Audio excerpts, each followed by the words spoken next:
വയലാർ മണ്ഡലം 7-ാം വാർഡ് കോൺഗ്രസ് കമ്മിറ്റിയുടെ ആഭിമുഖ്യത്തിൽ കുടുംബസംഗമം നടന്നു. ബെൽഗാമിൽ നടന്ന കോൺഗ്രസിന്റെ ദേശീയ സമ്മേളനത്തിലാണ് മഹാത്മാഗാന്ധിയെ ഇന്ത്യൻ നാഷണൽ കോൺഗ്രസിന്റെ പ്രസിഡന്റായിട്ട് തിരഞ്ഞെടുക്കുക. അതിനു മുമ്പ് അബ്ദുൽ കലാം ആസാദ് ആയിരുന്നു.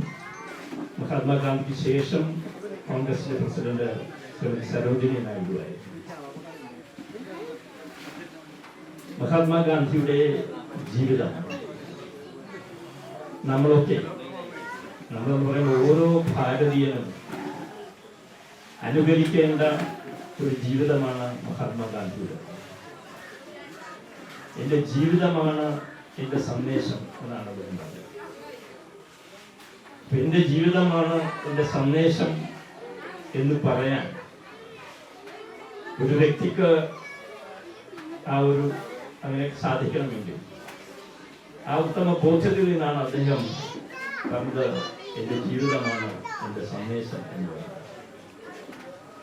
നമുക്കറിയാം, ഇവിടെ ക്വിസ് വിദ്യാർത്ഥികൾക്ക് വേണ്ടിയുള്ള ക്വിസ് ഇവിടെ നടത്തിയായിരുന്നു. ഗാന്ധിയുടെ ജീവിതത്തിലെ വിവിധ ഘട്ടങ്ങളെ കുറിച്ച് 15ഓളം ചോദ്യങ്ങൾ ഇവിടെ ഉണ്ടായിരുന്നു. വിവിധ ഘട്ടങ്ങളെ കുറിച്ചുള്ള ചില ചോദ്യങ്ങളൊക്കെ ഇവിടെ ചോദിച്ചു.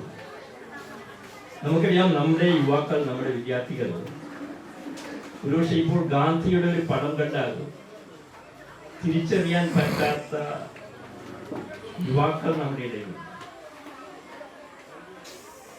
നമ്മുടെ രാഷ്ട്രപിതാവായ രാജ്യത്തിന്റെ മതേതരം കാത്തുരക്ഷിക്കുന്നതിന് വേണ്ടി, രാജ്യത്തിന്റെ അഖണ്ഡത കാത്തുരക്ഷിക്കുന്നതിന് വേണ്ടി വെടിയുണ്ടയേറ്റ്, മതതീവ്രവാദിയുടെ വെടിയുണ്ടയേറ്റ് രക്തസാക്ഷിത്വം വഹിച്ച നമ്മുടെ രാഷ്ട്രപിതാവ് മഹാത്മാഗാന്ധിയുടെ ജീവിതവും ദർശനങ്ങളുമൊക്കെ ഓരോ ഭാരതീയനും അനുകരിക്കേണ്ടതാണ്, തങ്ങളുടെ ജീവിതത്തിൽ സ്വാംശീകരിക്കേണ്ടതാണ്. വയലാർ മണ്ഡലം 7-ാം വാർഡ് കോൺഗ്രസ് കമ്മിറ്റിയുടെ നേതൃത്വത്തിൽ മഹാത്മാഗാന്ധി കുടുംബസംഗമവും SSLC +2 പരീക്ഷകളിൽ ഉന്നത വിജയം കരസ്ഥമാക്കിയ വിദ്യാർത്ഥികൾക്ക് ആദരവ് നൽകി. മുൻ MP ഡോക്ടർ KS മനോജ് ഉദ്ഘാടനം ചെയ്തു. കുടുംബസംഗമത്തിന്റെ ഭാഗമായി ഫ്യൂഷൻ, കൈകൊട്ടിക്കളി, കുട്ടികൾക്കുള്ള ക്വിസ് മത്സരം, കലാമത്സരങ്ങൾ എന്നിവയും സംഘടിപ്പിച്ചിരുന്നു. വാർഡ് പ്രസിഡന്റ് TN സീജൻ അധ്യക്ഷത വഹിച്ചു. KPCC secretary advocate S Sarath മുഖ്യപ്രഭാഷണം നടത്തി. Block Congress president TS Raghuvaran മുതിർന്ന നേതാക്കളെ ആദരിച്ചു.